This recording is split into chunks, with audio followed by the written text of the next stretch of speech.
宁宁，你定制的这件旗袍真不错。放开我妈！不要！待会我穿上肯定。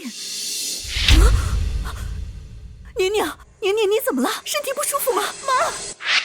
妈，你还活着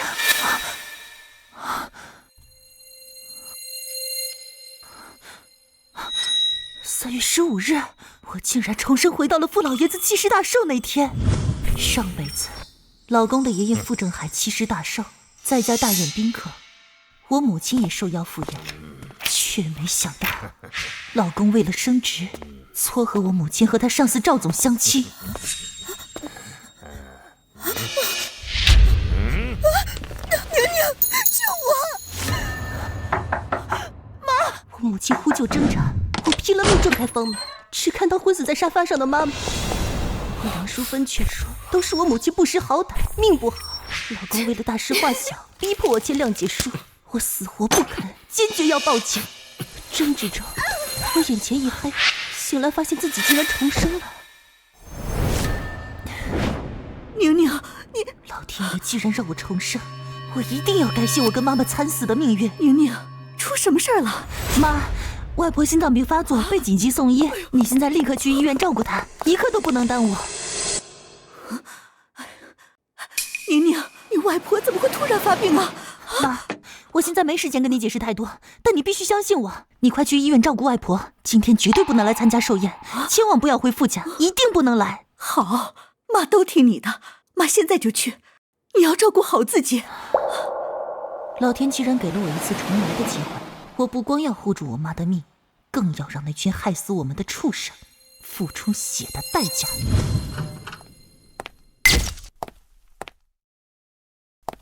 你干什么去了？今天爷爷大寿，你不忙着招待宾客，到处瞎跑什么？傅景晨在哪儿？我哥正忙着呢，忙着给你家攀一桩泼天的富贵。什么声音？没什么，应该是你妈在帮忙招待我哥的贵客，可能在聊天吧。我妈？对啊，我哥公司的大老板赵总也大驾光临了。你妈不是守寡多年吗？我们好心撮合你妈跟赵总，他俩正在相亲呢。不可能，我不是刚把我妈送走吗？怎么会在楼上？难道她又回来了？糟了！哎，你干嘛去？叫你去招待客人听不懂吗？放开我！没听见楼上的救命声吗？王上在救人！嫂子，你别大惊小怪。赵总丧偶多年，身家上亿。前几天你妈去公司给你送饭，赵总对她是一见钟情。正好你妈也守寡多年，说真能跟赵总看对眼了，成就一桩姻缘。你可得好好感谢我们。谁不知道赵总是个老流氓，吃喝嫖赌，打死原配，臭名昭著。你觉得他好，怎么不自己嫁过去？温一宁，赵总可是我的顶头上司，若真能看上你妈，我升职可就有望了。今天是老爷子寿辰，你别得罪了宾客，丢我傅家脸面。傅景晨，那是你岳母，你为了升职竟然把我妈往火坑里推，你还是人吗？温怡宁，你算什么东西，敢打我哥？你这个疯女人！我哥好心给你妈找老伴，让她后半辈子享清福，这是多大的荣幸！荣幸？难道不是吗？你妈守寡多年，本就寂寞难耐，你在这装什么？不知好歹的贱人！闭嘴！不准你污蔑我妈！哼！既然这么荣幸，你怎么不让你妈去陪赵总？哥，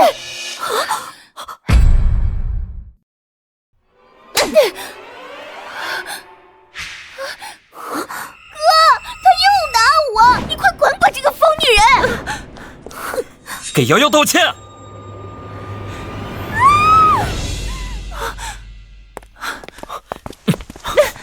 你干什么去？滚开！我要去救我妈！他们在相亲，就是正常聊几句，能有什么事啊？我都跟赵总说好了，不会针对你妈怎么样，你别无理取闹了。我才不信你的鬼话！放开我！今天我必须带我妈走，等我妈安全了，我们立马离婚。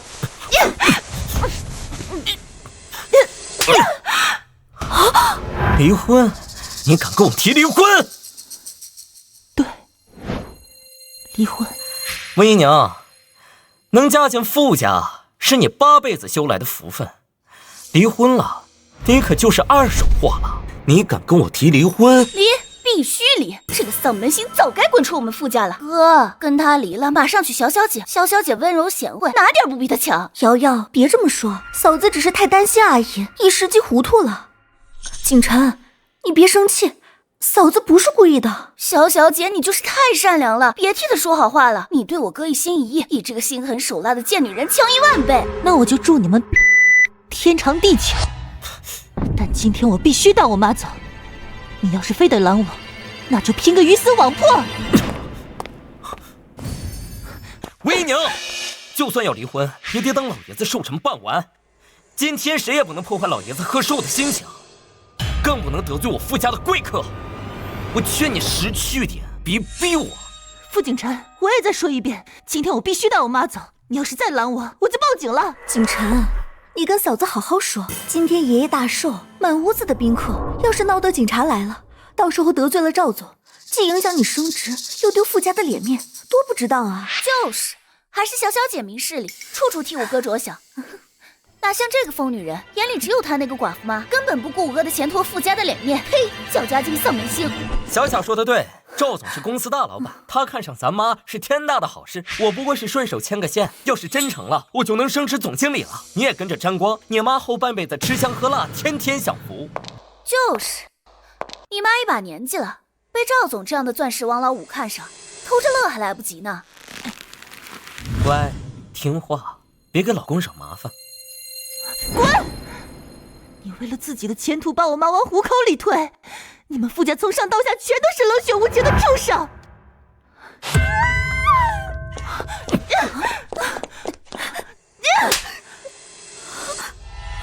温姨娘，你找死！你敢打小小？小小，你怎么样？我没事，你别怪嫂子。都别过来！今天谁敢拦我，别怪我刀子不长眼！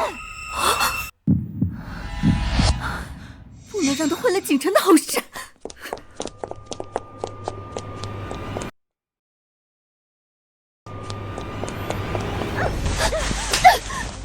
你这个毒妇，你就不为景晨的前途想想吗？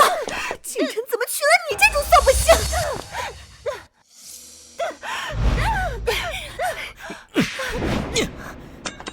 贱人，看我今天怎么收拾你！丧门星，你搅得傅家鸡犬不宁，今天就让你知道我的厉害！你哥要升职加薪，凭什么牺牲我妈去讨好赵总？要去献殷勤，让你妈去啊！什么叫牺牲你妈？明明是你妈穿的花枝招展，故意去赵总面前卖弄风骚，勾引赵总。你妈身上那件旗袍是你给她精心准备的吧？旗袍的确是我准备的，但我妈不是还没来得及换上吗？温姨娘，我最后警告你，你若执意闹下去，别怪我不顾夫妻情义。识相的就乖乖闭嘴，不然有你好果子吃。我妈并没有穿那件旗袍，所以到底是哪里出错了？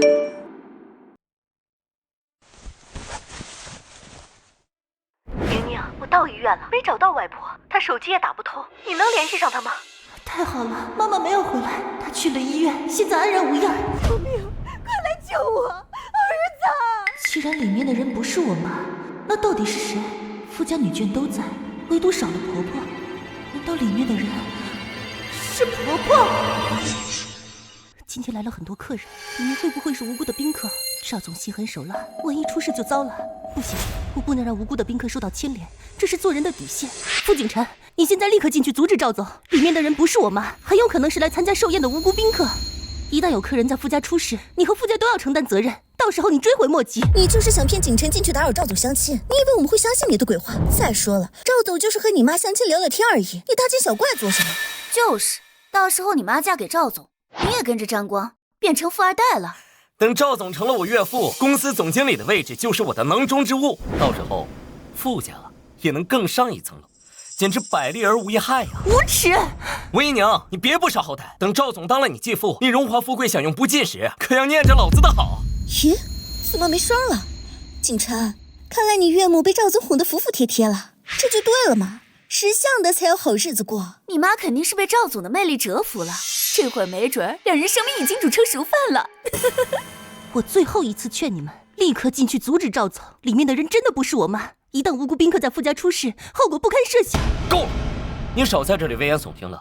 爷爷的寿宴快要开始了，你赶紧去给我招呼客人去。瑶瑶，救我！里面的声音怎么这么像我妈？里面的声音怎么这么像我妈？肯定是我听错了。哥，你别再被这个女人骗了，她就是个搅家精、丧门星，把咱们家搅得鸡犬不宁。你赶紧跟她离婚，娶潇潇姐，潇潇姐比她好10000倍。景晨，你别为难，我只希望你好，不管你做什么决定，我都支持你。温一宁，你闹够了没有？等寿宴结束，我立马跟你离婚。离婚？正如我意，这个婚我离定了。但现在我必须进去，里面的人真的不是我妈，是无辜的人，再晚就来不及了。你还在撒谎！我没有必要骗你们，我现在就给我妈打电话，开免提，让你们听清楚。你少在这里装模作样演戏骗人，谁会信你的鬼话？温一宁，你还敢耍花样？你们简直不可理喻！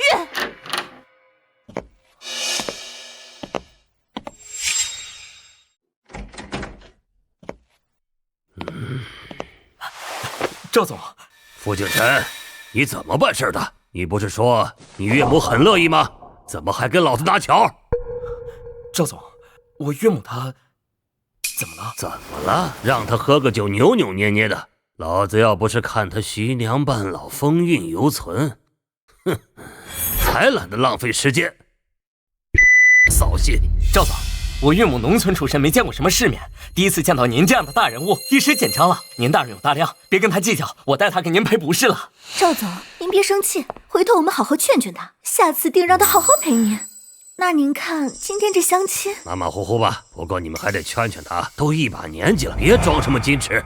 老子喜欢更主动点的，不然你这升职加薪可就没指望了。是，赵总，您慢走。你妈真是不知好歹，居然敢得罪赵总。哥，那老妖婆就是装清高，不识抬举的东西，狠狠打一顿，看她还敢不敢装。瑶瑶说的对，就是欠收拾。怎么急得怕了？早干嘛去了？刚才不是挺横的吗？这会儿怂了？嫂子，早知道这样，刚才就该乖乖听话，何苦闹成这样呢？现在知道担心了，晚了。你妈不识抬举得罪赵总，就算没死也得脱层皮，这就是跟我作对的下场。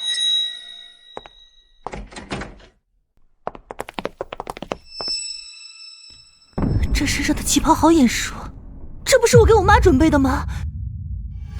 我的好岳母，快醒醒，该起来给我爷爷拜寿了。还装死？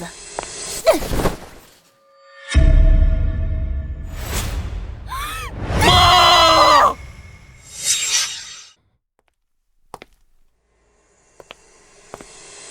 景晨、星瑶，老爷子寿宴开始了，催你们赶紧下去。知道了。星瑶，走吧，赶紧去给爷爷祝寿。你既然要跟我离婚，就没资格再给老爷子祝寿。你给我留在这里，好好劝劝你那该死的妈。你们确定不看看这人是谁？除了你妈还能是谁？一个老妖婆有什么好看的？还装死不同情。就是有什么好看的？还以为自己是黄花大闺女呢，真可笑！你们一个个简直就是冷血动物！不管这人是谁，他被伤成这样，都应该报警，让警察来处理。温一宁，你找死！谁让你报警的？警察同志，温一宁，我警告你，今天的事，你若是敢报警，敢把事情闹大，我让你们母女俩都没好下场。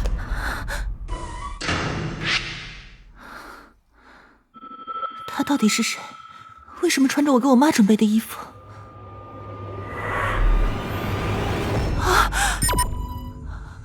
婆婆！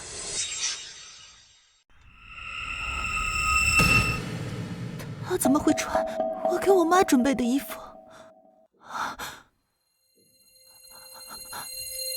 还有一口气，必须尽快抢救。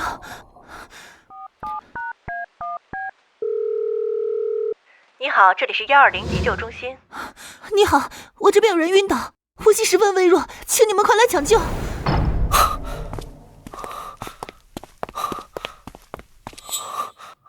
爸，我妈呢？我哪知道？问你外婆去。景晨、金瑶，你们忙什么去了？一上午都不见你们俩。外婆，我妈去哪里了？哦，你妈啊，刚才你舅舅舅妈拌嘴吵了几句，你舅妈生气走了，你妈应该追去劝她了吧？那我打电话问问。妈没带手机，你怎么打？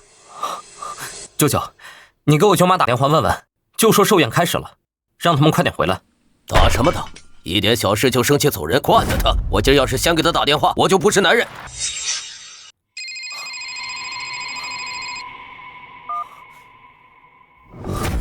什么？叫他们先等等，我马上过去。哥，我也去。景晨，来了。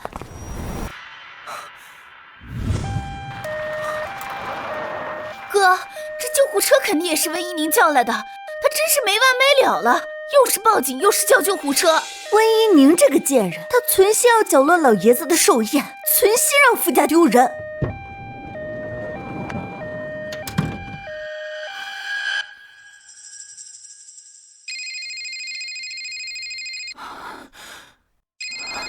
肯定是救护车到了。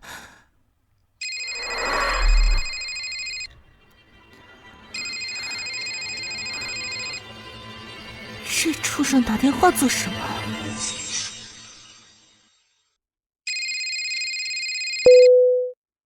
温一宁，你问警察干什么？还有救护车？今天老爷子70大寿，满屋子客人，你非要闹得全家不得安宁，图什么？救护车到了，快，赶紧让他们上来！站住！不是你们家打急救电话说有人晕倒，情况紧急吗？没有，那人有神经病，闹着玩的。你们怎么能这样？这是浪费医疗资源。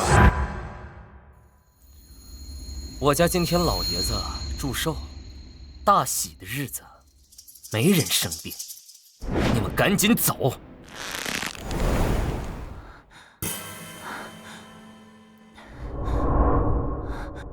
傅景晨，晕死过去的人是你妈，你赶紧让医生上来，否则你妈就没命了。你总不想让老爷子的寿辰变成你妈的死期吧？温一宁，你还在撒谎！我外婆都说了，我妈跟我舅妈在一起，你是不是得失神疯了？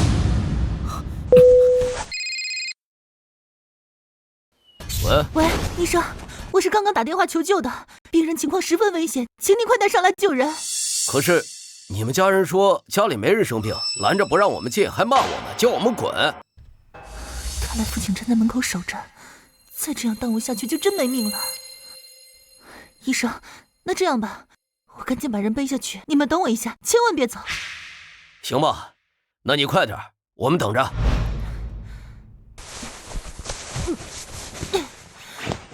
傅景晨，等你知道昏死的人是你妈，看你还怎么嚣张！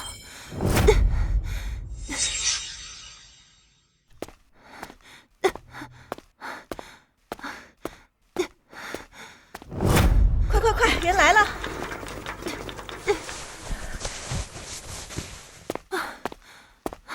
医生，你们赶紧抢救！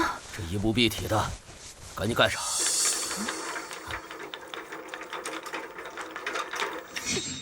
装的还挺像，可是我怎么感觉不像是装的？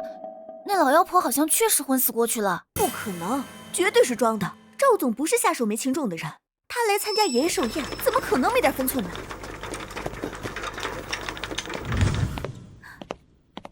傅景晨，你还愣着干什么？还不赶紧上救护车去医院！我去医院做什么？那是你妈，不是我妈。何况我们很快就要离婚了，你妈的死活跟我没关系。傅景晨，睁开你的狗眼，看看清楚，那到底是谁的妈？当然是你妈。如果是伯母的话，你会这么积极好心的救她，还亲自背她下楼？对，如果那真是我妈，你别说帮忙救援了，你巴不得我妈早死吧？我最后一次提醒你们，现在救护车上的人就是你妈梁淑芬，你如果不赶紧跟去，恐怕连你妈最后一面都见不到。你个贱人，别再演戏了！该死的人是你妈！你别想混淆视听哄骗！别再侮辱我妈！魏姨娘，你再敢对小小动手试试！傅景辰，都什么时候了，你还有心思关心他？你到底是眼盲还是心瞎？你妈消失了这么久，你们居然没有一个人去找她！我外婆亲口说的，我妈去找我舅妈了，她一会儿就回来。真是无药可救。既然你们死活不信，那就等着后悔吧。我好心给你妈介绍对象，你不领情就算了。我妈这些年对你不薄，你一口一句诅咒她死，有你这么当儿媳妇的吗？温姨娘，夫妻一场，我劝你不要把事情做绝，否则别怪我不留情面。我懒得跟你们废话，反正你很快就会为你今天的所作所为付出代价。我报了警，也叫了救护车，梁淑芬是死是活，也跟我没啥关系了。你们到底有没有家属跟着？人快不行了。哥，你别信他们说的，外婆都说了，妈跟舅妈在一起，很快回来。你妈养了你们这两个白眼狼，怕是要死不瞑目了。于是，是你打的电话吗？按照规定，谁打的急救电话谁上车，请不要影响我们的工作。好吧，我跟你们走一趟，正好我也不想在这个恶心的地方待下去。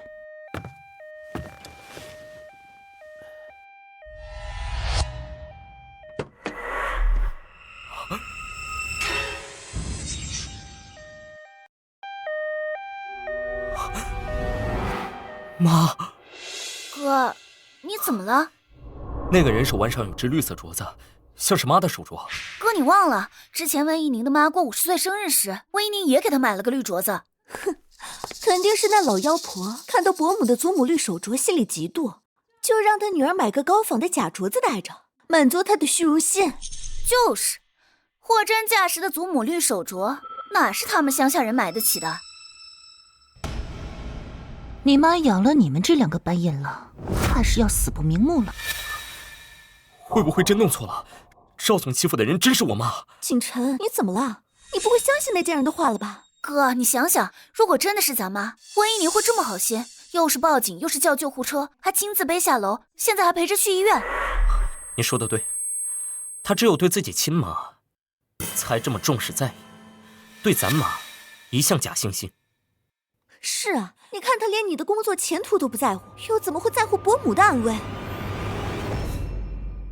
不过，就算那是他妈，万一真出事了，也很麻烦。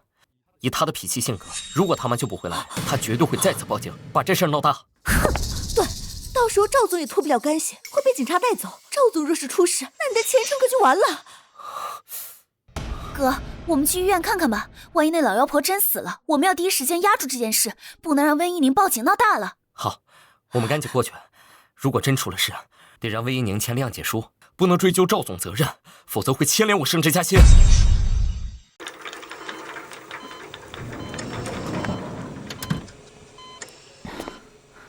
医生，这是患者儿子的电话，有什么问题你们找他吧，我还有事先走了。我做到这一步已经仁至义尽，能不能救回来就看梁淑芬的命了。等等，医生，怎么了？我刚打电话说他母亲在抢救，他骂我骗子，直接挂了。患者抢救必须有家属在场，你还不能离开。好吧，那我再等等。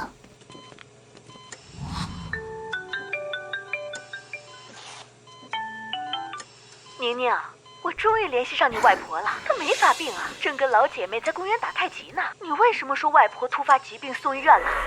妈，外婆没事就好。宁宁，你从哪里得到消息说外婆病发入院？妈，这件事说来话长，我在电话里解释不清。你既然找到外婆了，那就陪着外婆不要走开。记住，你千万不要去傅家，我有事会给你打电话的。宁宁，你是不是出什么事了？你千万不要瞒着妈。妈，我好好的，没事儿，你别多想，等我消息就行。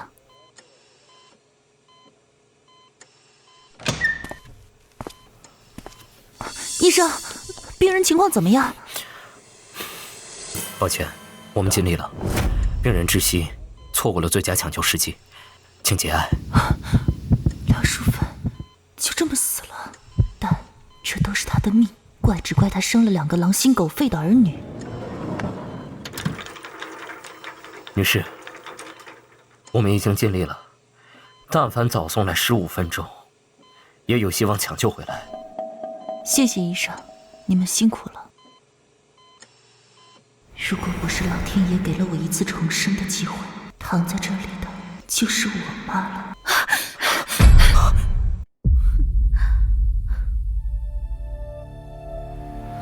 傅景晨，你来干什么？当然是来给你妈那个老妖婆送终。畜生！贱人，你凭什么动手打人？住手！这里是医院，你们家人去世了，你们不伤心哀悼，还有心思吵吵闹闹，到底还有没有人性？你说什么？人死了？如你所愿，你妈确实死了。你们来的正好，赶上给她送终。可惜，连最后一面都没见到。你胡说什么？死的明明是你妈！你是伤心过度，神经错乱了吧？死的人到底是谁？你掀开看看不就知道了。人真死了？怎么会呢？赵总不过是跟他相亲吃顿饭而已。死了就死了，他命该如此，怪不得别人。真是无可救药。到现在，他们还以为受害者是我妈。傅景晨，我早就说过，你会后悔的。他原本还有一口气，若是及时送医抢救，或许还有生还的可能。但你们非要拦着救护车，耽误了宝贵的救援时间，才酿成惨剧。他是被你们兄妹还有那个绿茶婊一起合伙害死的。你放屁！明明是你妈自己命不好，怎么能怪我们？我们好心给她介绍相亲，有错吗？到底是谁的妈命不好？你们掀开白布看一眼不就知道了？怎么，你不敢了？你害怕了？行，我有什么不敢的？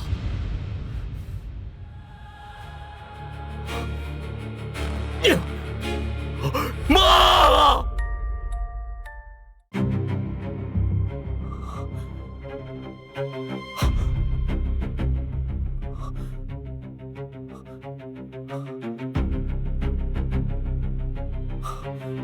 喂，爸。景晨呐，你们还要多久回来啊？赵总找你喝酒，谈谈你升职加薪的事儿，你赶紧回来。叫他快点儿，我可没那么好的耐性。真的？赵总同意我升职了？不过赵总说，你再把你岳母叫来，陪他喝杯酒，升职就是板上钉钉了。你赶紧把你岳母叫来。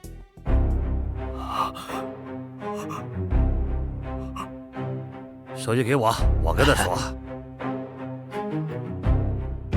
傅景晨，我说话算话，你把你岳母叫来，再陪我喝2杯，我保证你马上荣升总经理。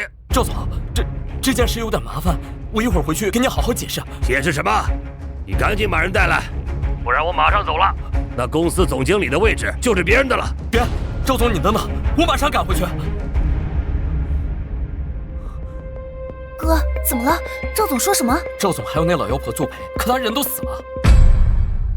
这老妖婆太没用了，好端端的突然就死了，坏了你升职加薪的好事。就是，要死也该等你拿下公司总经理的位置再死啊！你们简直比魔鬼还可怕！我现在赶着回去招待赵总，没空跟你纠缠。等老爷子寿宴结束，我才来好好收拾你。你确定不看躺着的那人是谁？哎呀，哥，有什么好看的？死人太晦气了。赵总不是找你吗？我们赶紧回去吧。你说的对，我不能染了这晦气的头发。傅景晨，好言难劝该死的狗，随便你，反正跟我没关系。走吧，我们赶紧回去。对了，景晨，他妈死了，到底是一条人命呢。他要是报警怎么办？这事不能闹大，否则赵总那边……这件事你不许声张，否则只会玷污你妈的名声。当时现场有很多目击证人，都能证明是你妈主动勾引赵总的。你要是再敢报警把事情闹大，我有的是手段治你。你也不想你妈死了还被人戳着脊梁骨指指点点吧？傅景晨，你比恶魔还要恐怖！傅家就是吃人的魔窟，幸好我今日看清你，这婚我离定了。等寿宴办完，我哥会立马跟你离婚的。在此之前，我劝你安分点，哼，不然就让你和你妈落得一样的下场。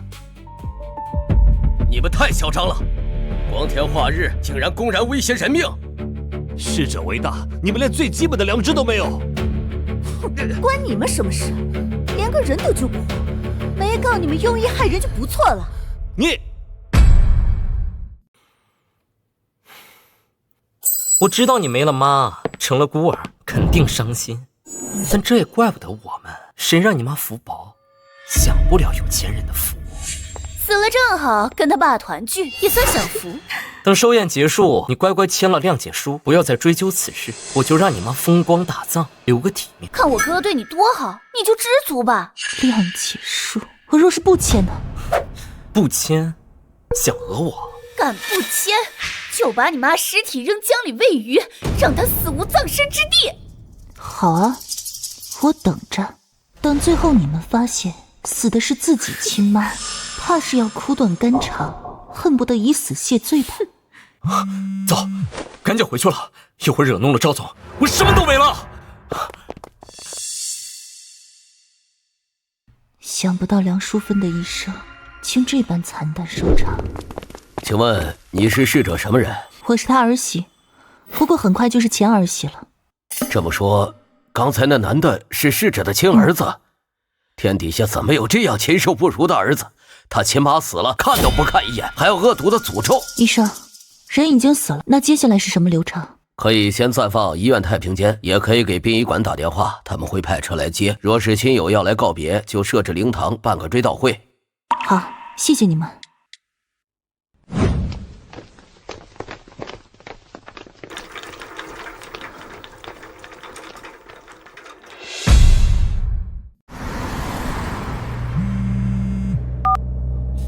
温一宁，你又想干什么？傅景琛，殡仪馆把你妈的遗体运走了，你最好通知下你家里的亲朋好友，让他们尽快到殡仪馆见你妈最后一面。你有病吧？死的是你妈，又不是我妈，还想让我家里人过去吊唁？你在前几都死绝了。这个贱人还不死心！今天是爷爷70大寿，多么喜庆的日子，他非要你去殡仪馆那种晦气阴森的地方。我只是出于人道主义通知你，信不信是你的事儿。一条人命被你们活生生害死了，这是谋杀，警察一定会追责的。温一宁，你要是敢报警，我弄死你，让你一家3口去阴曹地府团聚。景琛，如果他再报警怎么办？这事儿一闹大，赵总肯定要被抓进去，那你也前途尽毁了。是啊，哥，不能让他报警，我们要赶紧去殡仪馆阻止他。可是赵总还等着我，再不回去，他若是生气走人，肯定又是赵总在催了。喂，爸，景琛呐，你怎么还没回来？赵总要走了。你告诉傅景琛，老子今天非常不爽，他那总经理的位置别想了。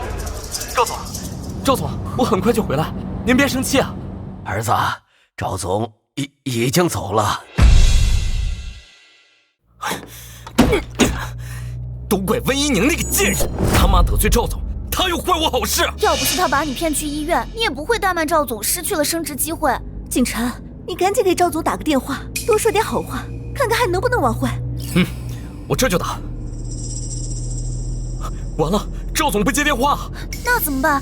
我们现在直接去找赵总说情吗？当务之急是去阻止温一宁报警，否则事情闹大，赵总可就真完了。相反，我们拿住了赵总的把柄，没准还能让他改变主意，继续提拔你哥。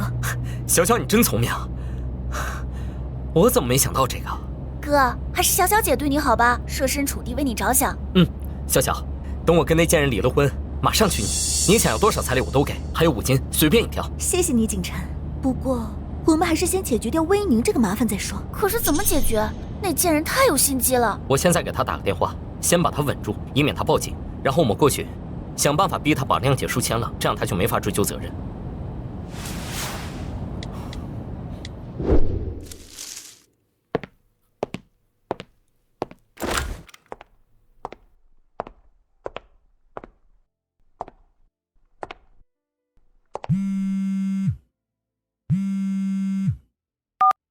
傅景琛那个混蛋，不是说不来吗？怎么又主动给我打电话？喂，温一宁，我们们毕竟夫妻一场，你妈死了，我作为女婿确实应该去拜拜。我们现在过去殡仪馆，但前提你不能报警，否则有你好果子吃。原来是怕我报警赶来阻止我的。傅景琛，你悔恨痛哭的时刻就要到了。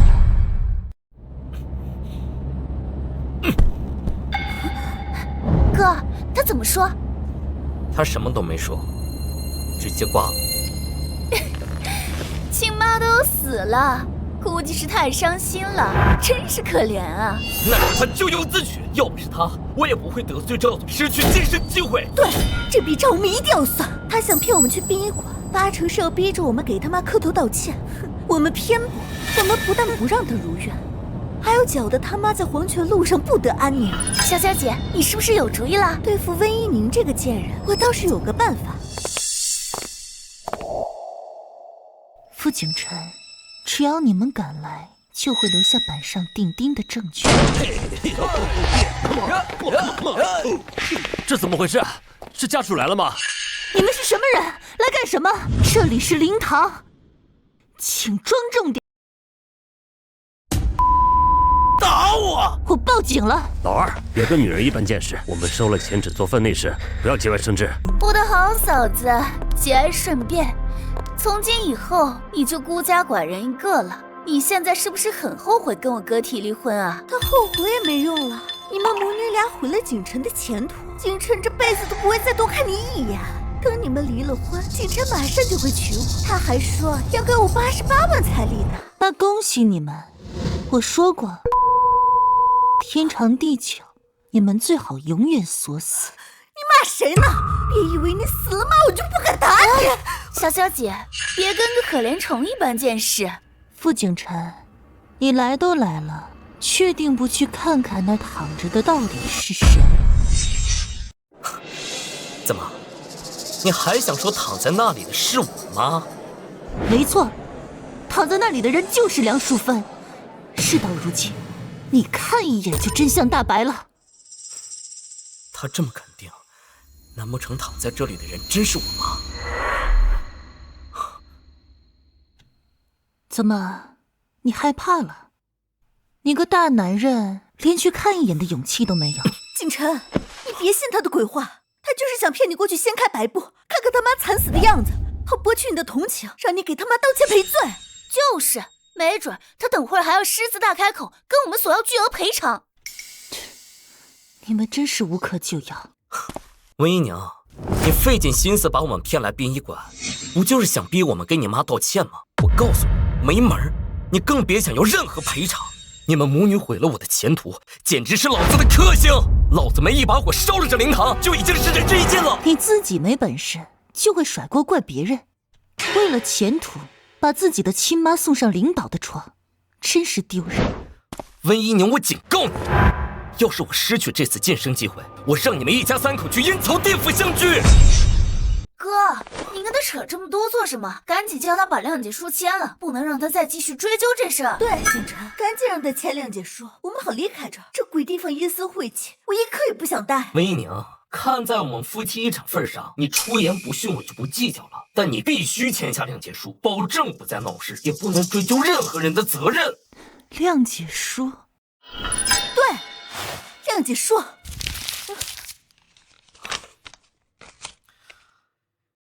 这就是谅解书，你给我识相点，赶紧签字。这谅解书要签也是你们签，我可没资格。你怎么没资格？死的人是你妈。温姨娘，说到底是你妈自己倒霉，跟我们一点关系都没有。你别想怪到我们头上。温姨娘，爷爷其实寿宴被你搅得一团糟，赵总那么尊贵的客人也被你妈得罪了。我没找你算账就够仁慈了，赶紧签！温姨娘，你要是敢动手，我马上报警，让警察来看看这事到底该怎么处理。傅先生，徐小姐，这我们还要继续蹦？我最后警告你，赶紧把谅解书签了，否则我立刻毁了这灵堂。既然这畜生冥顽不灵，不如叫他自己签好了。傅景琛，不是我故意不配合，而是这谅解书我确实没资格签。要签也该是你签，毕竟受害人是你妈。岳母而已，什么妈？你妈也配拥有景晨这样优秀的儿子？我妈幸亏没有这种禽兽不如的儿子。哥，看来他是打定主意不配合了。温姨娘，你真是给脸不要脸！景晨，他说的也对，你签就你签，反正你俩现在还没离婚，你还是那老妖婆的女婿，你作为家属也可以签这谅解书。也行，反正是我岳母，我签就我签，只要签了这谅解书，就没人能追究责任。你确定不签？你想签就签，不用征求我的意见。好，我签了就代表你放弃追究责任的权利，你不许再拿这件事去要挟任何人，也不许报警。小小，笔。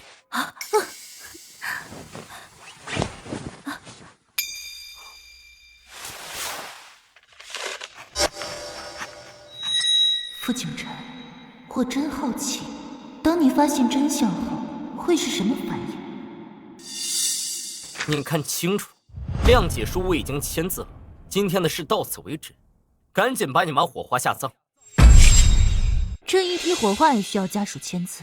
傅景晨，既然你这么喜欢签字，那就再签一个火化同意书呗。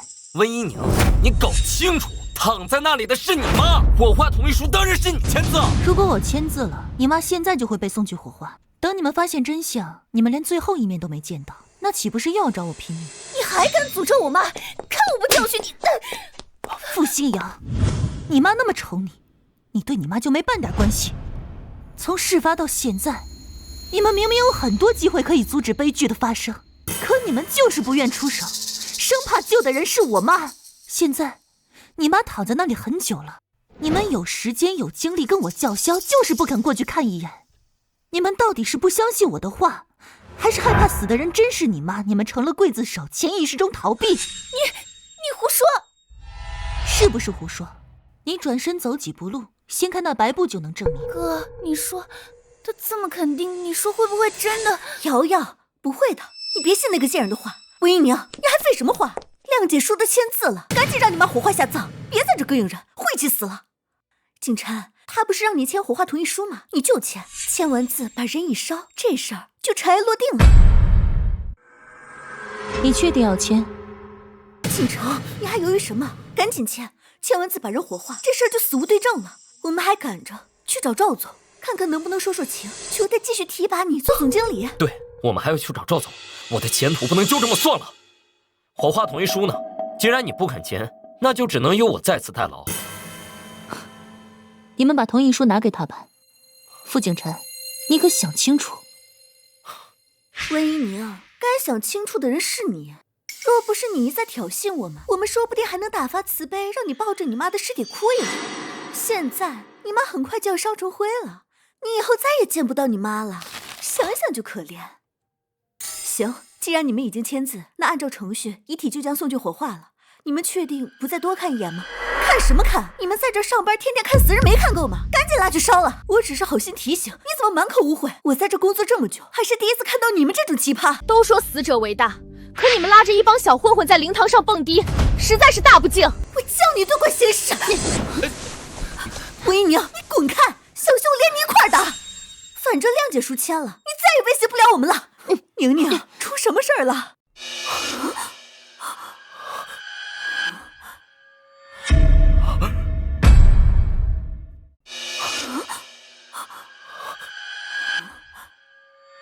这是怎么回事？他不是死了吗？尸体还在那躺着。哥，我是不是眼花了？他怎么还活着？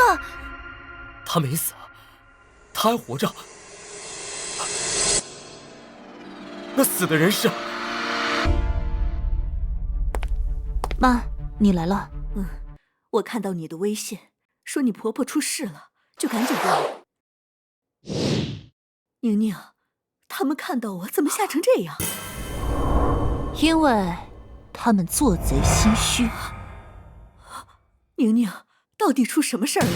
为什么你婆婆好端端的会突然去世？还有这些小混混是怎么回事？谁弄来的？在灵堂上蹦迪，太过分了！梁淑芬是被自己儿女害死的，至于这些蹦迪的小混混，也是傅景晨他们请来的。什么？傅景晨自己请人来这蹦迪的？他疯了吗？或许吧。滚！还不给我滚！你有病啊！是你请我们来的！滚！再不滚，我弄死你们！走。傅景晨，你的报应开始了。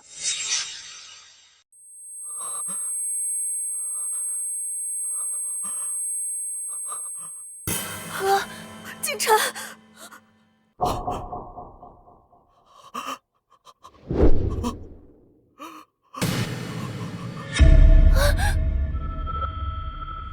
妈，怎么是你啊？你醒醒，醒醒啊！妈，为什么是你呀，妈？妈，你醒醒，妈，你快起来！怎么会这样？怎么是我妈？我居然害死了我妈！景晨，这到底是怎么回事？我明明从门缝里看到，在里面陪赵总的就是魏一宁的妈，怎么会变成伯母？景晨，你问我，我问谁啊？是你口口声声说你亲眼看见陪着赵总的人就是魏一宁的吗？可为什么现在死的是我妈？景晨，这都是你害的，是你害死了我妈！我不是的，景晨，你相信我，我不是故意的，我也不知道是怎么回事，我真的看见是魏一宁的妈在。事实摆在眼前，你还想推卸责任？不是的，景晨，你听我说，这里面肯定有阴谋，肯定是魏一宁那个贱人害死伯母的，肯定是魏一宁搞的鬼。魏一宁如果要害死我妈，为什么又好心救我妈？就是你，是你一直跟我们保证说里面的人是他吗？我们才没信魏一宁的话。瑶瑶，怎么你也不相信我？从小到大，伯母对我那么好，在我心里，她跟我妈的地位差不多，我孝敬她都来不及，怎么可能故意害她？真是狗咬狗，一嘴毛。傅景晨，你现在总该相信我的话了。被赵总欺负的人一直都是你妈，我一直想救你妈，是你们非要拦住我不让我救。我们也是被误导的，都怪徐小小那个贱人。我跟我哥几次都要相信他的话了，准备去救了，都被你拉回来。徐小小，都怪你，你要对我妈的死负主要责任。不是的，瑶瑶，我真的不知道房间里的人是伯母，否则我肯定第一个冲进去救。景晨，你相信我，我真不是故意的，我那么爱你，我怎么可能故意陷害伯母？贱人，你害死我妈，我这辈子都不会再原谅你。傅景晨，你作为梁淑芬的亲儿子，自己不关心亲妈死活，还好意思怪别人？徐小小固然有错，但罪魁祸首就是你和傅星瑶。妈，你醒醒，我不要你死，你快醒醒，你一定是在跟我们开玩笑。妈，傅景晨，前世你害我母女惨死，这一世你总算自掘坟墓，害人害己。景晨，瑶瑶，你们看，这件紫色旗袍，这不是魏一宁给他妈准备的衣服吗？怎么会穿在伯母身上？魏一宁，我就说是你故意害伯母的，是不是你骗他穿上这件紫色旗袍，故意误导赵总，误导我们的？你可真会推卸责任。景晨，瑶瑶，就是他才是害死伯母的罪魁祸首。哥，这件紫色旗袍确实是温一宁给他妈准备的。温一宁，你简直蛇蝎心肠！我妈平日待你不薄，你至于恨她入骨，要她去死吗？温一宁，夫妻一场，我没想到你居然如此心狠手辣。就算你对我不满，你冲着我来就行了，为什么要害死我妈？傅景晨，你摇一下头，看看两边的猪耳朵会不会扇到脸。你跟你妹都是猪脑子吗？徐小小说什么你们就信什么。之前他说被赵总欺负的人是我妈，不是你妈，你们深信不疑，结果害死了你妈。我那是被误导的。现在真相大白，你们终于知道死的人是你妈了，可你们又听他煽风点火，把矛头对准我。别忘了，我是唯一一个从头到尾都在努力营救你母亲的人。哼，你要是个男人，现在真应该跪在我面前给我磕头。既然你无辜，那你说说，为什么你给你妈准备的衣服会穿在我妈身上？我也纳闷呢，为什么我给我妈准备的衣服却被你妈偷穿了？要不你追去黄泉路上问问你妈。韦一宁，你找死！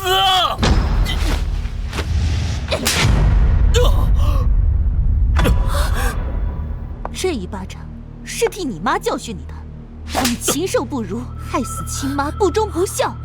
这一巴掌是替我妈教训你的，打你攀附权贵，牺牲岳母，狼心狗肺。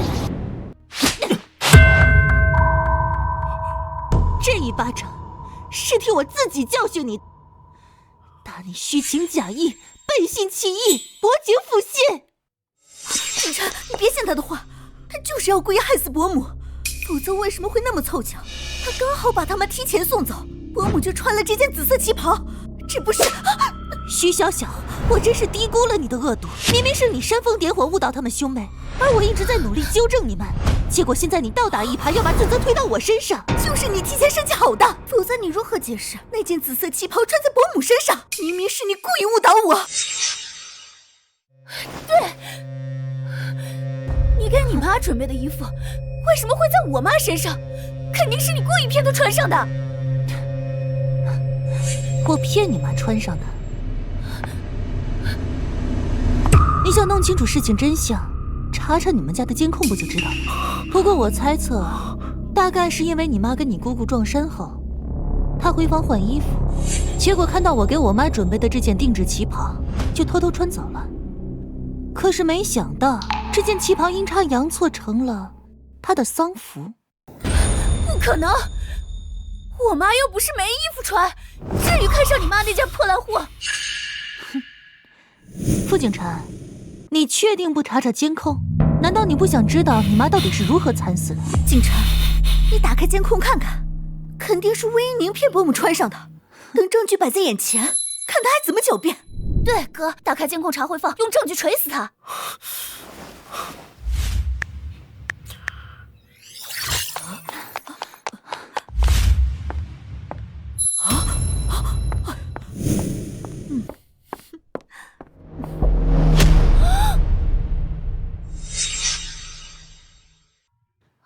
看，果然跟我猜测的一模一样，就是你妈偷穿的。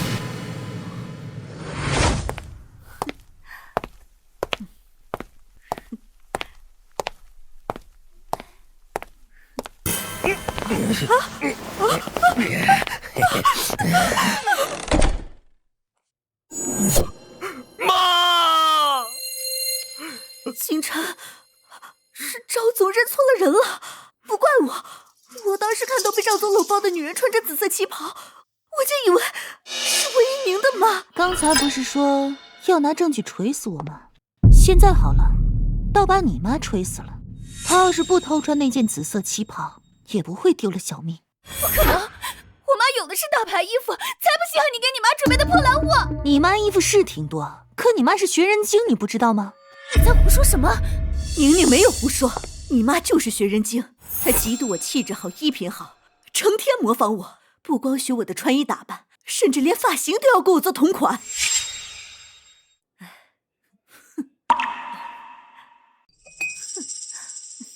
所以今天她肯定是怕被我抢了风头，就故意霸占我女儿给我准备的旗袍，结果没想到，就因为她太像我，反而惹祸上身。再加上你们一个个心肠歹毒、冷漠自私，不愿相信我女儿的话，最终害死了你妈。你们跟那个赵总，全都是杀害你妈的凶手。不可能，就是你们的错。为什么死的人不是你？我妈就是被你害的。我要杀了你，为我妈报仇。傅新瑶，你醒醒！真相摆在眼前，明明刽子手是赵总，你们三个是帮凶，你别想污蔑我们。妈，你醒醒！我错了，我不该疏忽大意。妈，对不起，儿子不孝，儿子早该发现的，都是我的错，我该死。景琛，人死不能复生，你节哀顺变，无论以后发生什么，我都会一直陪着你。景琛，你别被他骗了，我刚还在宴会厅见到伯母呢。儿子，妈！景晨，你千万别上他的当，里面的人肯定不是伯母。景晨，你干嘛这样看着我？你个贱人，都是你惹的祸！傅景晨，你疯了！你凭什么打我？又不是我害死你妈的！不是你还能是谁？要不是你一再跟我妈保证，说房间里陪着赵总的人就是温一宁的妈，我又怎么可能错过营救我妈的机会？我跟瑶瑶几次都要相信温一宁的话，都准备进去救我妈了，就是你把我们拉住，不让我们进去，我妈就是被你害死的。对，就是你误导我们，害我妈错过了最佳抢救时机。你跟赵总是一伙的。哥，报警，让警察把他跟赵总全都抓起来。你还有赵总，你们都给我等着！你们害死我妈，我要让你们把牢底坐穿！不，应该直接把他们拉去枪毙，给我妈报仇。傅景琛，你发什么疯？别忘了赵总是你顶头上司，你让警察把他抓走，你还想不想有前途了？前途？我妈都被你们害死了，我还有什么前途？我要你们全部去死！真是精彩。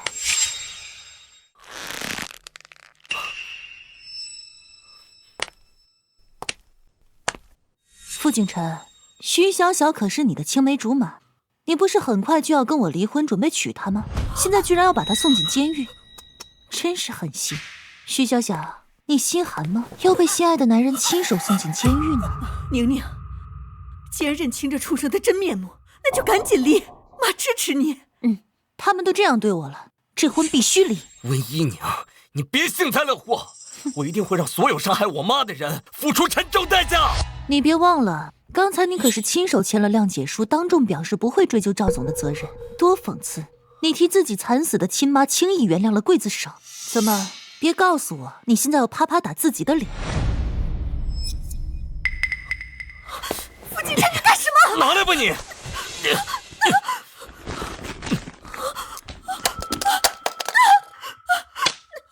琛，你冷静点，你不能跟赵总一朋友，否则得罪了他，你以后在江城都混不下去。徐小小，我警告你，立刻把谅解书给我！不敢，你现在需要冷静。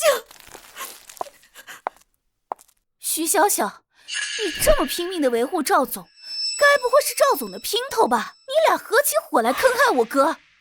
胡说，我没有，我对你哥一心一意。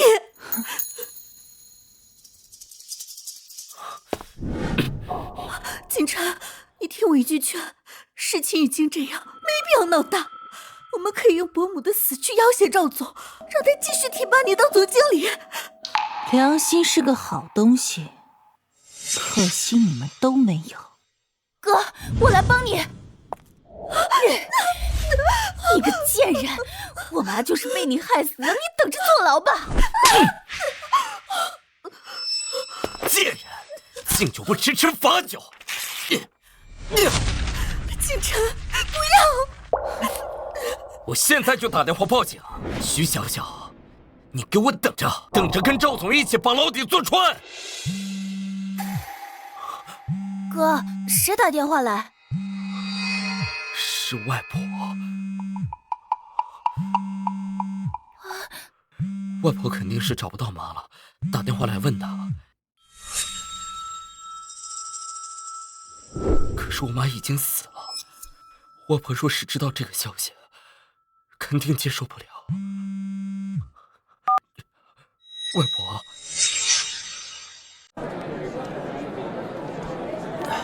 景琛，你跟瑶瑶去哪儿了？怎么酒席都要结束了还没回来？而且你妈也不见了，打了你舅妈的电话，她说没看到你妈，真是奇怪。景琛，你怎么了？你快说话呀！外婆，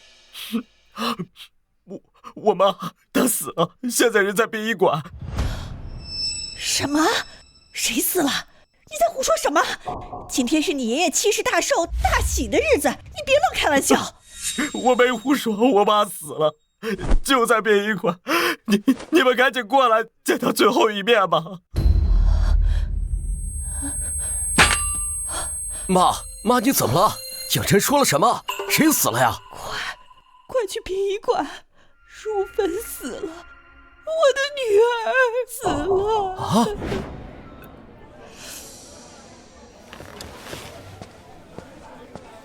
你老婆都死了，你还什么都不知道，就会喝！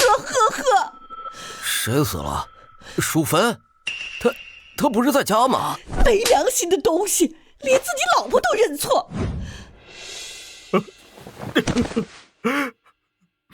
妈，外婆他们马上就来，都是儿子的错，是儿子没能保护好你，我是傅家的罪人。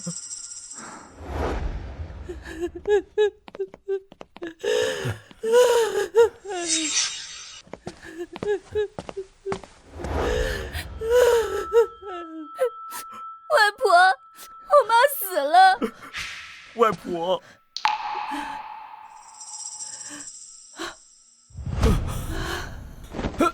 外婆，妈。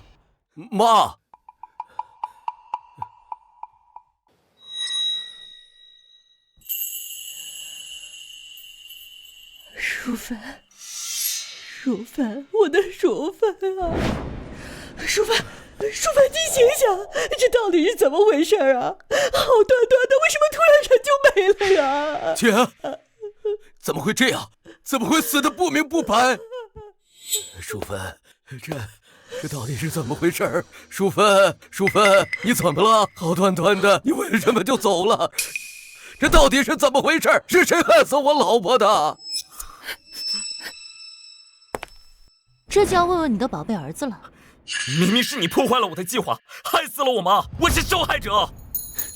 是你的宝贝儿子亲手把自己的妈送上了赵总的床，结果被赵总一不小心给捂死了。什么？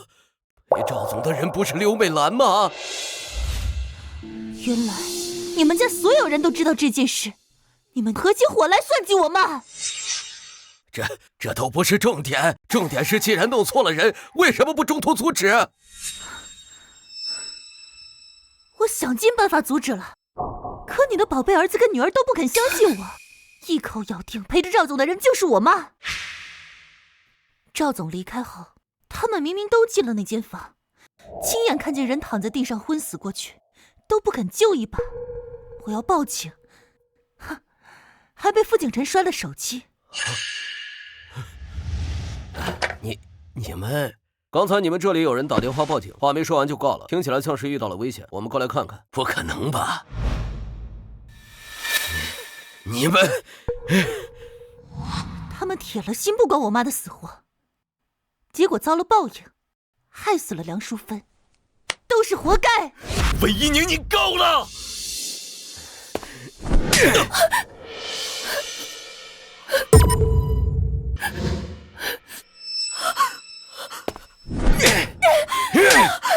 畜生！你们全都是猪狗不如的畜生！可是这也不能全怪我们，我们给你打过电话，问妈在不在宴席现场，是你说妈在招待客人的，我们是被你误导了。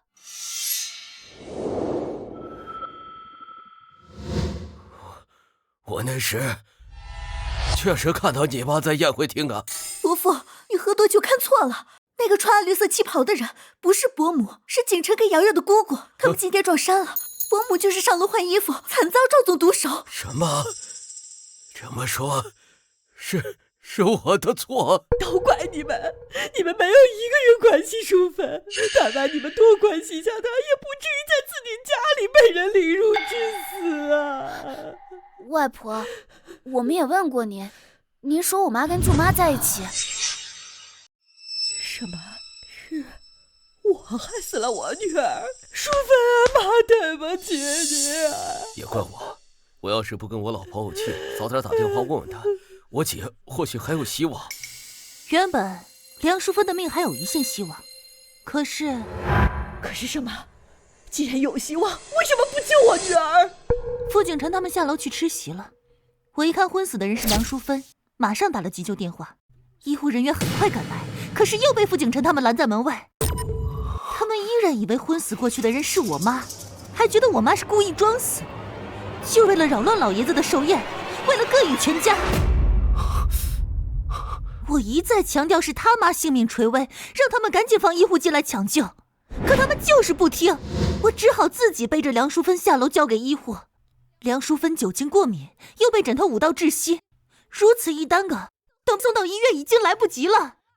你个畜生！就算前面我误导你了，救护车都来了，你去看一眼能怎么样？你个不孝子，我打死你！爸，这事不能全怪我哥，我跟我哥几次都要相信温怡宁的话了，是徐小小，是徐小小一再阻拦我们，非说被赵总欺负的人不是我妈，说温怡宁是故意骗我们才会一时疏忽。事到如今，你还推卸责任？他说什么你都信？他让你去死你就死吗？爸，你怎么能帮着外人说话？事到如今，说这些都没用了，还是赶紧报警，让警察来处理这事，为死者讨回公道吧。对，报警，必须把那个王八蛋抓起来，让所有欺负我女儿的人都付出代价。一旦报警，我肯定也会被抓走的。不行，不能报警。赵总有权有势，我们斗不过他的，得罪了他，只会被他疯狂报复。你算什么东西？我傅家的事轮不到你一个外人插嘴。我看你是怕警察来了，你也被抓走吧？警察来了，你们兄妹俩也别想逃脱。你们跟赵总是一伙的，从一开始就打算牺牲温怡宁的妈，你们也是帮凶。只不过人算不如天算，你们想害别人，结果害死了自己的妈。报应都是报应。幸好你要跟他离婚，我看他跟那个赵总一样，都是畜生。是啊，幸好要离婚了。前世我的遭遇比徐小小还惨，重来一回，我总算扭转了命运。警察吗？我要报案，我老婆被人害死了。住手！肆意殴打他人是违法的。看来傅景晨是把所有的怒气跟悔恨都报复在徐小小身上了。是啊，他太歹毒了，简直下死手。警察同志，把他抓起来，他是杀人凶手，他害死了他亲妈。警察同志，你们弄错了，是要把那个女人抓走，她害死了我老婆。还有赵总，赵光明，他是杀害我妈的直接凶手。还有他，温怡宁，若不是他，我妈也不会死。傅星瑶，你是不是神经错乱了？你妈的死跟我有半毛钱关系吗？到底谁是凶手，谁是受害者？警察同志，就是他。要不是你把你妈送走，我妈就不会死。而且你明明有机会救我妈，就是你故意耽误了我妈的死，你必须负责。对，瑶瑶没说错。就算他们不听你的话，你也可以来找我们去阻止赵总。可是你没有，你耽误了时机，也要负责任。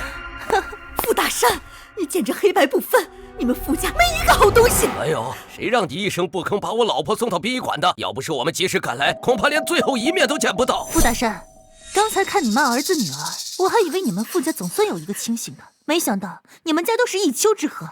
我警告你，对我爸尊重点。你连自己老婆都能认错，有什么资格指责别人？我用尽全力护着梁淑芬时，你在干嘛？在跟人喝酒吹牛吧？够了，都别吵了！到底是谁打电话报警的？死的人又是谁？电话是他打的，但他们嘴里没有半句实话。我来说明事情经过，并且我有关键证据。死的人是叫梁淑芬，是我婆婆。她被一个叫赵光明的男人侮辱猥亵，并用枕头活活捂死。而这些人全都是帮凶，尤其是他梁淑芬的儿子傅景晨、女儿傅新瑶以及徐小小。傅景晨跟傅星瑶是死者的亲生子女，可他们见死不救，事后还把罪责推到我身上。他胡说！他们不光故意杀人，还想毁尸灭迹？再来晚点，死者就要被烧了。文一宁，你给我闭嘴！谁故意杀人了？说话要有证据。证据？你刚刚不是还用手机查看了监控吗？那就是板上钉钉的证据。哥，你赶紧的！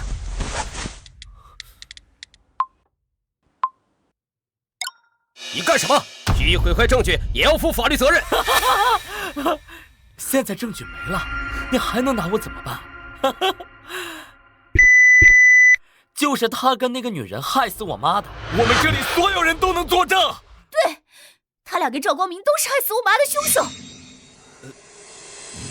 你们到底谁说的是真话？我看你们乱成一团，全都带回局里接受调查。等等，等等，我说的每句话全都属实，证据就在我手上。傅景琛，你以为你删除了你手机里的监控，那些事实就不存在了吗？你别忘了，家里的监控是我出资安装的，即便你能删除，我作为管理者也留有备份。哥，怎么办？这个贱人，他太有心机了。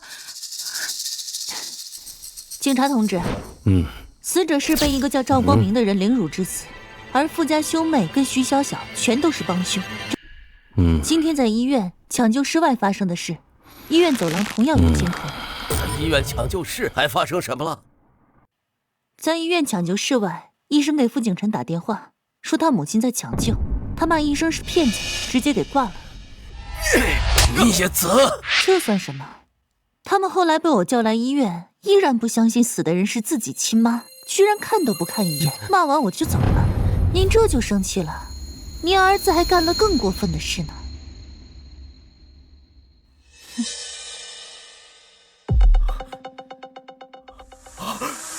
文一宁，你太坏了！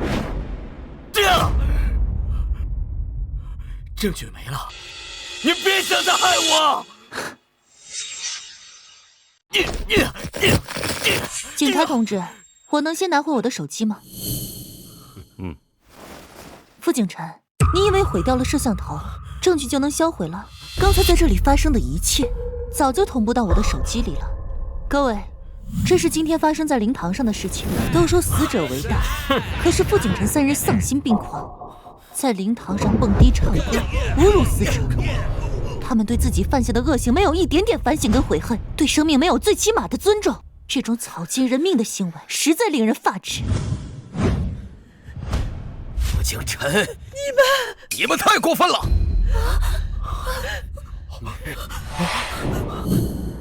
你们真是禽兽不如！傅景琛、傅星瑶还有徐小小，你们勾结那个赵光明，罪行累累，证据确凿。我宣布，你们被逮捕了，请立刻跟我们回去接受调查。我不要坐牢，我是无辜的。你们要抓就抓赵总跟徐笑笑，不要抓我。娘娘，老婆，你别这样，都说一日夫妻百日恩，你不能这样对我。我知道错了，我已经付出代价了，你帮我跟警察求求情，我不想坐牢。别用你沾满鲜血的双手碰我！老婆，我错了，我真的错了。老婆，你肯定不舍得我坐牢，你快跟警察求求情，这都是误会，是误会啊！如果今天我没有及时将我妈送走，如果今天躺在那里的人是我妈，你还会觉得这是误会吗？老婆，我错了，你再给我一次机会。你不会。你只会逼我签下谅解书，不让我报警，不让我得罪赵总。你根本不会在乎我跟我妈的性命安危。老婆，傅景琛，我真庆幸在今天认清了你，否则我一辈子都被你毁了。不是的，嫂子，我们只是一时鬼迷心窍，被徐小小那个贱人迷惑了，我们没想伤害你妈妈。嫂子，求求你看在我们是一家人的份上，去跟警察求求情，我不想坐牢。你们犯下滔天罪行，情理法理都难容，等着把牢底坐穿吧！嫂子，求求你，爸，救救我！警察同志，你们弄错了，是我报的警，我报警是想让你们抓那个徐小巧跟这个温一宁，不是让你们抓我儿子跟女儿啊！现在证据确凿，就是你儿子跟女儿犯的错，凭什么抓别人？你们应该好好感谢温小姐，被你们那样污蔑，人家还在想办法救你老婆。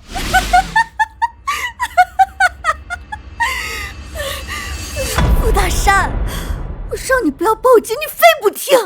现在好了，警察把你儿子女儿全都抓走了。你们傅家完了，完了！儿子跟女儿引狼入室，害死亲妈，爸爸又报警抓了自己的亲儿子跟亲女儿。你们傅家真可笑。徐小巧，你不要张口，你作为从犯，同样要面临法律制裁。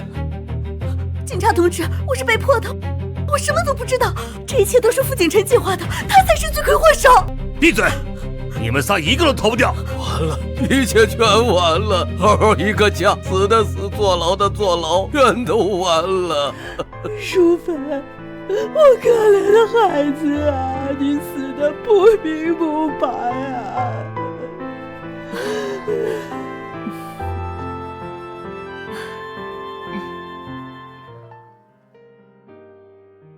宁宁，吃点水果。谢谢妈。折腾这么久，你跟傅景辰总算离婚了，跟傅家也彻底断绝了关系。我听说梁淑芬下葬后，梁家跟傅家也老死不相往来了。现在傅家就剩2个老头子，日子过得可惨了。那都是他们应得的。确实，一家子没一个好东西。幸亏你离婚了，不然你现在就是傅家的免费保姆。啊，妈，我去开门。打扰了，温小姐。张警官、李警官，你们好，快请进吧。警察同志，你们好，请坐。2位警官，请喝茶。谢谢，温小姐，我们今天来主要是跟你们通报一下案件进展，以及后续需要你们配合的事情。好。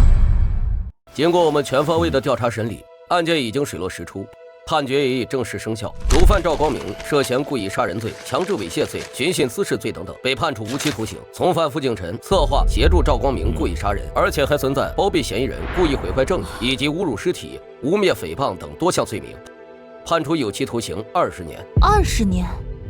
还有傅清瑶和徐小巧因教唆、包庇、寻衅滋事，还有帮助毁灭证据等罪行，分别判处有期徒刑8年和10年。他们总算为自己的行为付出了沉重代价，我也成功改写了自己与妈妈的命运。温小姐，这段时间多谢你们配合调查，后续若还有麻烦你们的地方，我们再联系。你有什么问题也可以随时找我。好，这段时间也辛苦你们了。2位警官请慢走。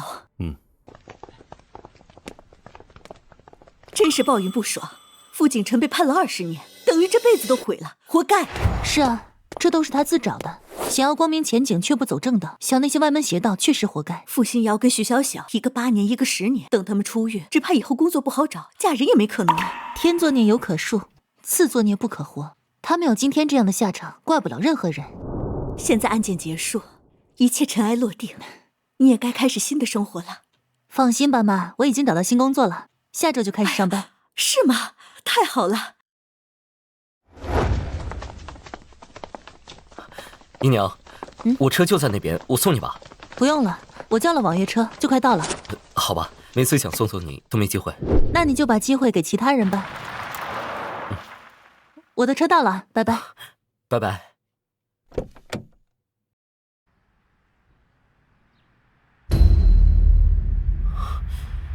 跟上前面的网约车。张警官怎么会突然打电话来？难道当年的案子还有遗留问题？喂，张警官你好。温小姐，有件事跟你说一下，希望你最近稍微注意点。什么事？我刚从监狱那边得知，傅景辰被查出胃癌晚期，申请了保外就医，也就是说他现在出狱了，在外面医院接受治疗。什么？傅景辰得了胃癌晚期？真是恶人自有天生。傅景辰作恶多端，连老天爷都看不下去了。是的，医生说他就剩下3-5个月的光景，我怕他破罐子破摔，故意报复你。好，知道了，我会注意的。原本我以为傅景辰要坐20年牢，想着没那么快出来就没搬家，谁知他得了绝症，申请保外就医，这么快就出来了。不行，我得立刻跟妈说一声，让她务必小心。喂，宁宁，我做好晚饭了，你下班了吗？妈，张警官刚才给我打电话，说傅景辰得了胃癌，申请了保外就医，他担心傅景辰会偷偷逃出医院来报复我们，让我们最近小心一些。什么？傅景辰得了绝症出狱了？可以这么理解。总之您在家小心些，有人敲门一定要问清楚。好，我知道了。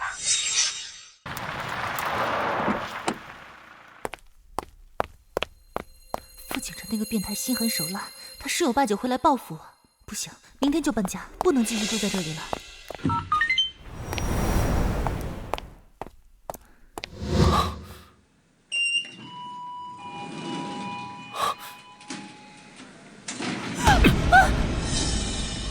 傅景晨，果真是你！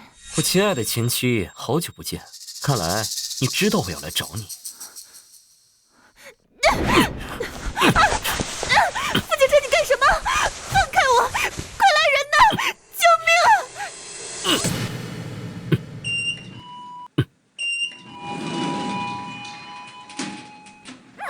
啊！你再叫一句，我马上送你见阎王！我不对，但你有什么事我们可以去外面说。去外面？你是怕我伤害你妈？老子费了好大的功夫才逃出来，就是要杀了你们母女两个，跟老子去黄泉路上做个伴儿。他已经走火入魔，变态神经了，千万不能再刺激他，必须先慢慢安抚，再找机会逃生。傅警察，我听警察说了，你得了癌症，出来是治病的。你消息很灵通啊。其实现在医疗技术很先进，不少癌症都可以治好，你不要泄气，还是先配合治病要紧。看不出来你还挺关心我的，难不成你还爱着我？你下班时黏着你的男人是谁？你新交的男朋友？你跟踪我？是啊，我跟踪你2天了，看你日子过得这么开心快乐，我只能像只老鼠一样躲在阴暗里偷窥。你知道我的心情吗？走，我陪你回家，问候一下我的前岳母。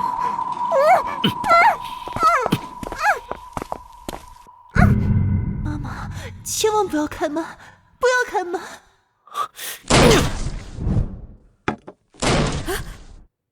这是谁来？敲门这么粗鲁？难道是傅景晨那个畜生来了？哎呦！谁呀？妈，不要开门！宁宁，是你吗？找死！你再敢动一下，我直接杀了你！是傅景晨，那个畜生挟持了宁宁。傅景晨，是不是你？你马上放了宁宁，否则我跟你拼了！我的好岳母，我特意来看望你的，你就用这种方式迎接我？快躲进房间，大姐别出来！不行，妈不能丢下你不管。傅景晨，你不要伤害宁宁，你有什么不满冲我来！把菜刀放下，否则我现在就杀了他！不要！看来你是不想要你女儿活了。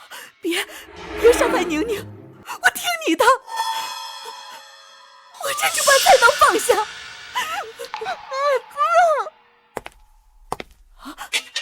武西多，你们什么时候报警的？傅景晨，你还在服刑期间，这种行为罪加一等。老子都得了绝症，没几天好活了，还怕罪加一等？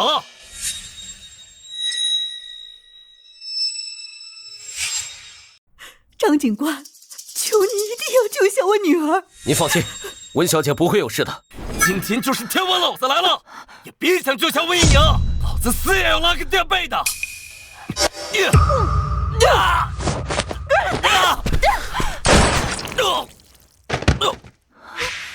宁宁，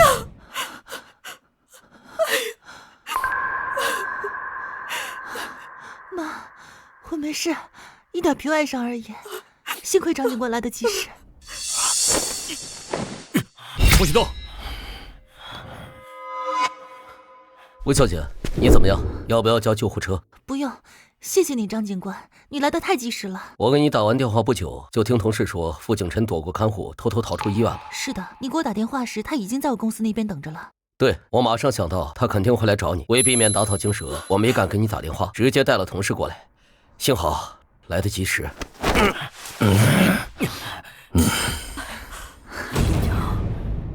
我做鬼也不会放过你！哼，你下地狱跟你妈团聚去吧！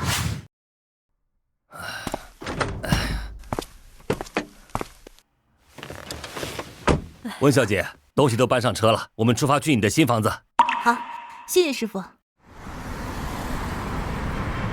妈，我们要住新家，开始新生活了。以后一切都会越来越好。喂，张警官。文小姐，我打电话是告诉你，傅敬晨因为中枪加速了病情恶化，于今天上午在医院去世。